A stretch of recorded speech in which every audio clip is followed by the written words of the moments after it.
কোচবিহার থেকে শুরু হয়েছে অভিষেকের জেলা সফর। আলিপুরদুয়ার, দিনাজপুর ঘুরে এখন মালদহে এসেছেন অভিষেক।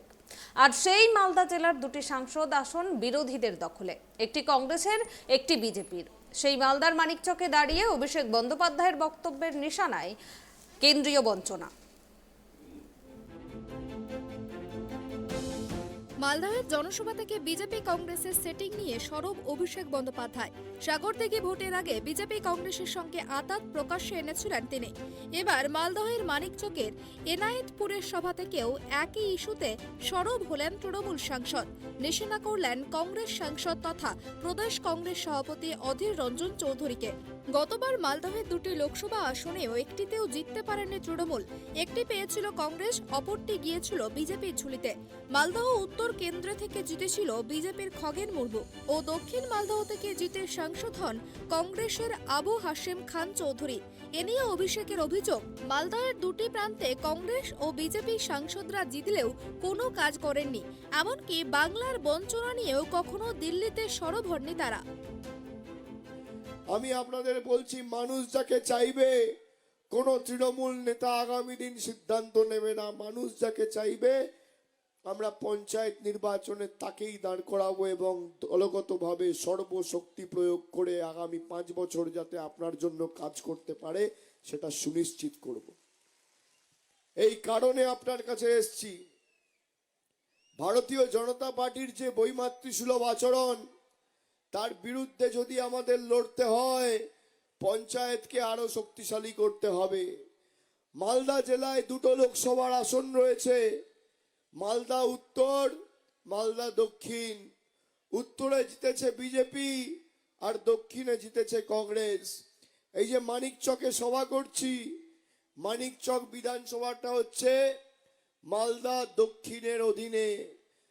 মালদা দক্ষিণে কংগ্রেস জেতার পর একদিনের জন্য যে বাংলার টাকা বন্ধ করে রেখেছে বিজেপি, দিল্লিতে গিয়ে কোনো দরবার করেনি।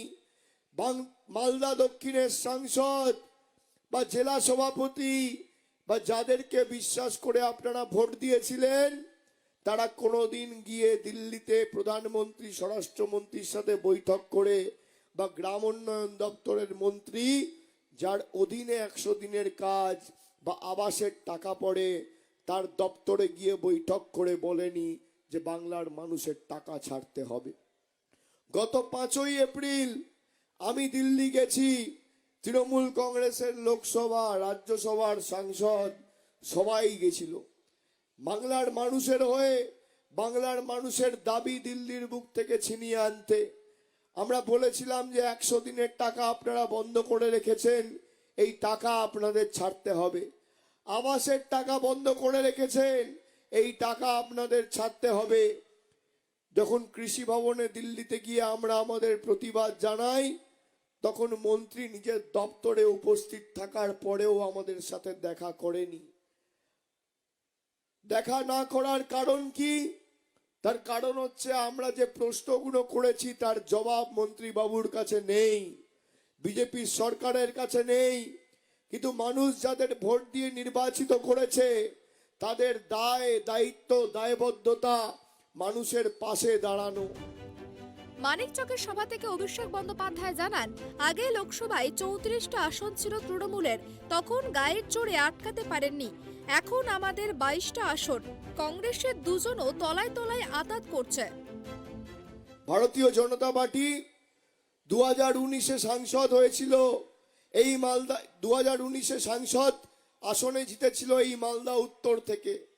খগেন মুর্মু সাংসদ হওয়ার পর আপনি যদি 4 বছরে একটা উদাহরণ আমাকে দেখাতে পারেন, বা আবু হাশেম খান চৌধুরী মালদা দক্ষিণ থেকে সাংসদ হওয়ার পর একটা উদাহরণ আপনি আমাকে দেখাতে পারেন যে 9 বছরে দিল্লিতে দরবার করে খগেন মুর্মু বা আবু হাশেম খান চৌধুরী, একদিকে বিজেপি আর একদিকে কংগ্রেস, যে মালদার মানুষের জন্য একটা দাবিকে সামনে রেখে কোনো মন্ত্রীকে এনে বাংলার মানুষের জন্য কেন্দ্র থেকে আলাদা কোনো প্রকল্প ছিনিয়ে আনতে পেরেছে।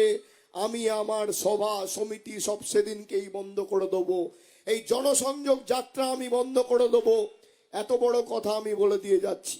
আর মমতা বন্দ্যোপাধ্যায় 2 মাস অন্তর অন্তর উন্নয়নের ডালি নিয়ে মালদায় পৌঁছে গেছে। গতকাল রাত্রেও মুখ্যমন্ত্রী মালদায় এসে নেমেছে। আজকে মালদায় থাকবে, রাত্রিবেলা বা আগামীকাল সকালবেলা আবার মুর্শিদাবাদ শামশেরগঞ্জ যাবে নদী ভাঙনের সমস্যা নিজে সরে জমিনে খতিয়ে দেখতে। আজ আপনারা যারা ভোট দিয়ে ভারতীয় জনতা পার্টিকে জিতিয়েছিলেন বা কংগ্রেসকে জিতিয়েছিলেন, আপনি দেখুন 2014 থেকে 2019 তৃণমূল কংগ্রেসের বাংলায় 34টা সাংসদ ছিল। নরেন্দ্র মোদী ক্ষমতায় ছিল, 14 সালে প্রধানমন্ত্রী হলো, কিন্তু যেহেতু তৃণমূলের 34টা সাংসদ ছিল, গায়ের জোরে টাকা এরা আটকাতে পারেনি। আর আজকে তৃণমূলের 22টা সাংসদ আর বিজেপির 18টা সাংসদ, কংগ্রেসের 2টো, কংগ্রেসের যে 2টো সে 2টো তলায় তলায় গিয়ে বিজেপির সাথে হাত মিলিয়েছে। নরেন্দ্র মোদীর দপ্তরে, নরেন্দ্র মোদীর সরকারের স্বরাষ্ট্রমন্ত্রী অমিত শাহ, যে অমিত শাহ বলছে আমরা বাংলায় এনআরসি করব, সেই অমিত শাহর অধীনে যে সিআরপিএফ যে অমিত শাহকে সুরক্ষা দিচ্ছে, সেই একই সিআরপিএফ গিয়ে অধীর চৌধুরীকে সুরক্ষা দিচ্ছে।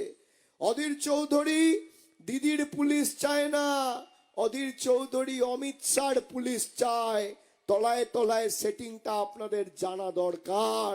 যদি আপনি দেখাতে পারেন যে গত 10 বছরে অধীর চৌধুরী 100 দিনের কাজের জন্য একটা বৈঠক দিল্লির বুকে করেছে, আমি মালদায় আজীবন পা রাখবো না, এত বড় কথা বলে দিয়ে যাচ্ছি। খালি মানুষকে মিথ্যে প্রতিশ্রুতি আর বড় বড় ভাওতা, একমাত্র আপনাদের স্বার্থ সামনে রেখে তৃণমূল কংগ্রেস লড়েছে, আগামী দিনও ব্যতিক্রম হবে না।